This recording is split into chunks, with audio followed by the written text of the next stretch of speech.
मैंने सबकी सुनी और वो मीर ने कहा है, वजह बेगानगी नहीं मालूम, तुम जहां के हो वहां के हम भी हैं। सिर्फ इतनी सी बात है कि आपने मौलवी की उस तालीम के साथ, उस फ्रॉड के साथ, जो आपके जहनी और फिक्री तसाहुल के नतीजे में खुल खेल रहा है पाकिस्तान में, आपने उसके साथ सुलह की हुई है, हमने कभी उसके साथ सुलह नहीं की।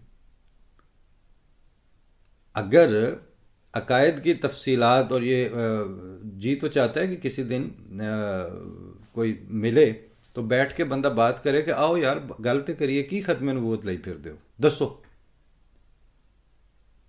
कायल करो ना, किस चीज़ के हम कायल नहीं हैं, कौन सी खत्म नबूवत को हम नहीं मानते, और तुम्हारे पास खत्म नबूवत कौन सी है जो मनवाना चाहते हो। उसको उसके मजहबी और एकेडमिक माखिज के साथ आके बात करने पे तैयार हैं आप। बड़े से बड़ा आशिक पैदा होता है, उसको पूछो तो उसको दंगल पड़ जाती है, बात करना ही होगा, सलीका ही नहीं है कि क्या।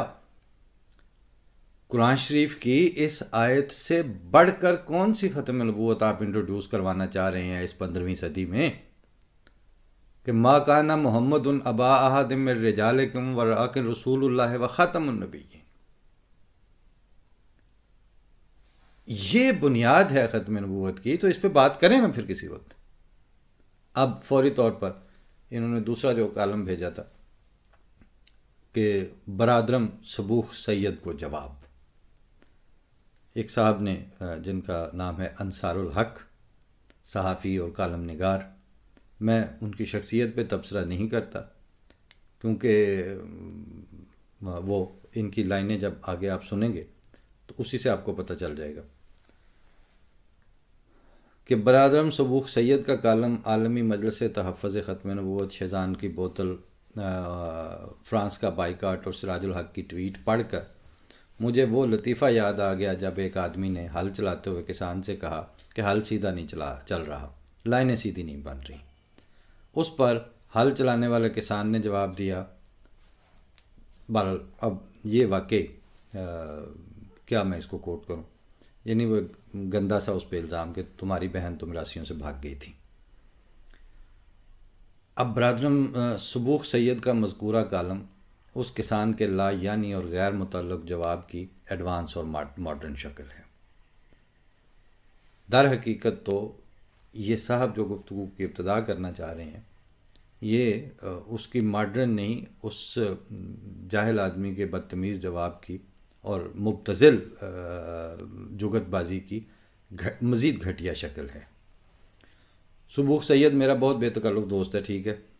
अब आप बेतकल्लुफ़ी के मानी ये लेते हैं तो आपको ये मुबारक हो, और जितना मैं उसे जानता हूँ उसके मुताबिक उससे इस किस्म का कालम यकीनन गैर मुतवक्को है। मतलब ये कि जिसका बाप ख़त्म नबूवत का डिवीजनल ओहदेदार रहा हो, ये तो फॉर ग्रांटेड लेंगे कि वो सीधी और सच्ची और खरी बात कभी नहीं करेगा, क्योंकि ये मौसूफ़ जो ख़ुद लिख रहे हैं ये इनके अभी इस तरह का बैकग्राउंड नहीं भी है। अगर इन्होंने तो जब भी ओढ़ के इन चीज़ों को तो फिर इस लेवल पे उसको अपना लिया हुआ है ना, तो अब वो यही तवक्को जो है वो सबूख सैयद से कर रहे हैं।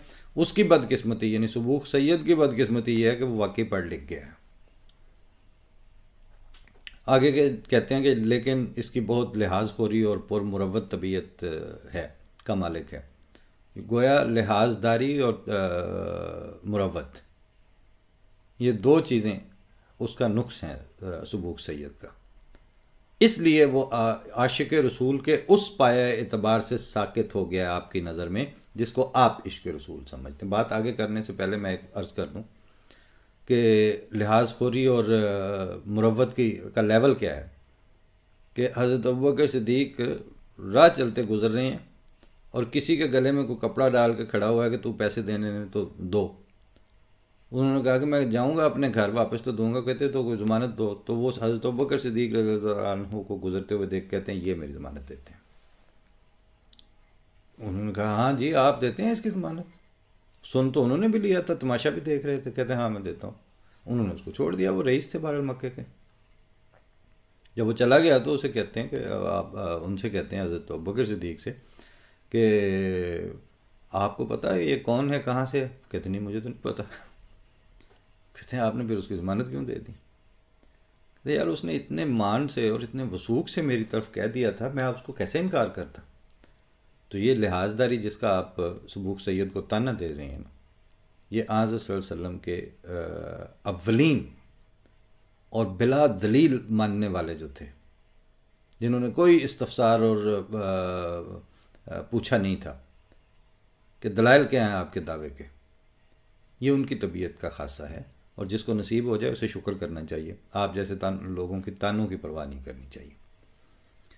आगे लिखते हैं कि मैं अक्सर किसी ना किसी का दिल रखने के लिए भी बहुत कुछ कर जाता है।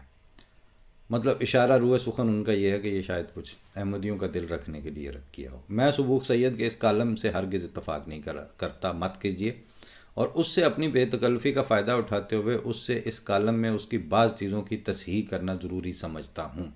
चलें आप करें सबूक सैयद की तस्हीह।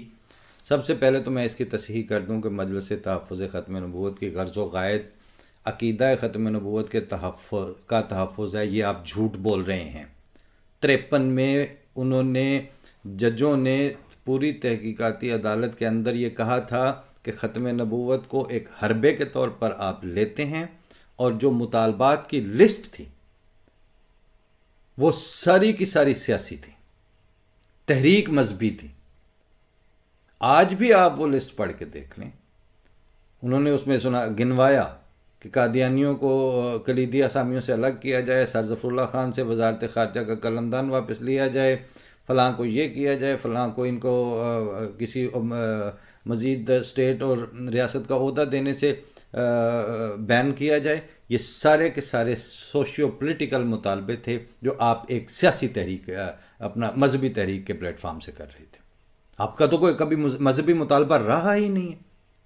ये झूठ बोल रहे हैं आप। सबूक सैयद का तो आप बेतकल्लुफ़ दोस्त हैं, उसको हो सकता है वो लिहाजदारी, मुझे आपके इस झूठ का कोई लिहाज नहीं है। मैं बदलिहाजी के साथ आपको कह रहा हूँ साफ लफ्ज़ों में कि आप झूठ बोल रहे हैं। आप बिल्कुल एक सियासी तंजीम हैं, आप बिल्कुल मजहबी, आपके क्या होती है ख़त्म नबूवत, अगर एक मजहबी है इशू है तो इसको हसास इशू क्यों बना के बैठे हुए हैं? मजहबी तहरीक तो तबलीग के लिए होती है, आप अपने मौक़िफ़ की तबलीग करें। आप तबलीग नहीं कर रहे, आप इसके नतीजे में फसाद और इंसानों के हुकूक और उनकी ज़िंदगियों को अजीरन करने का ठेका लेके बैठे हुए हैं।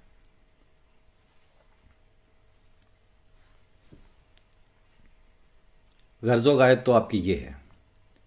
और चूँकि कादियानियत उस अकीदे की नफ़ी करती है, किस अकीदे की? आपके मुल्ला के अकीदे की नफ़ी करते हैं। हम कुरान शरीफ में बयान करदा वलाकिन रसूलुल्लाह है व ख़ातमुन नबिय्यीन के बिल्कुल नफ़ी नहीं करते, हम उसके इकरारी हैं। अच्छा, चूँकि उसकी कादियानियत नफ़ी करती है, इसलिए ये मजलिस कादियानियत के अज़ाइम का सद्देबाब करती है। ये भी झूठ है, आप बिल्कुल कोई सद्देबाब नहीं कर सके आज तक। आप थिएटर ज़रूर लगा रहे हैं, आप तमाशे लगा रहे हैं, आप जगह जगह बकबक कर रहे हैं, आप बिल्कुल कतन इनका कोई सद्देबाब नहीं कर सकते। क्या सद्देबाब किया आपने अभी तक? अहमदियों के अकायद में तब्दीली आ गई है, उनके अमत और नास में, सोचने के अंदाज में कोई तब्दीली पैदा कर दी है आपने। उनकी नस्लों से सब कुछ छीनने के बावजूद उनकी तरक्की रोक दी है, उनकी दुनिया में पेनिट्रेशन रोक दी है, उनके सोशल और पॉलिटिकल पेडेस्टल्स जो हैं वो रोक सकें आप। क्या किया आपने? अगर आप ये कहते हैं कि हमने वहाँ से वोट का हक ले लिया है, तो अभी वाइस प्रेसिडेंट ऑफ अमेरिका जो है वो अपनी फ़ख्र से तारुफ करवा रही थी कमला हारिस कि मेरी पूरी कैंपेन का जो मास्टरमाइंड और बेहतरीन तरीके से जिसने जो हेड था उस कैंपेन को चलाने वाला वो एक अहमदी था। तो जो अगर अमेरिका के वाइस प्रेसिडेंट की कैंपेन अहमदी रन कर सकते हैं तो आपकी क्या हैसियत और आप क्या क्या चीज़ लेके बैठे हुए हैं वहाँ पे? वो तो अल्लाह ताला ने आप लोगों को, चूंकि इस कार मुज़ल्लत की तरफ अब सर के बल आप जा रहे थे, तो इसलिए अल्लाह ताला ने हमें साइड पे करवा दिया। उसकी मशीयत है और शुक्र है कि करवा दिया। जब बंदे के पुत्रों वाला एक माहौल बन जाएगा, एक इंसानियत वापस आ जाएगी, तो हम उधर ही हैं। हमने कहाँ जाना है?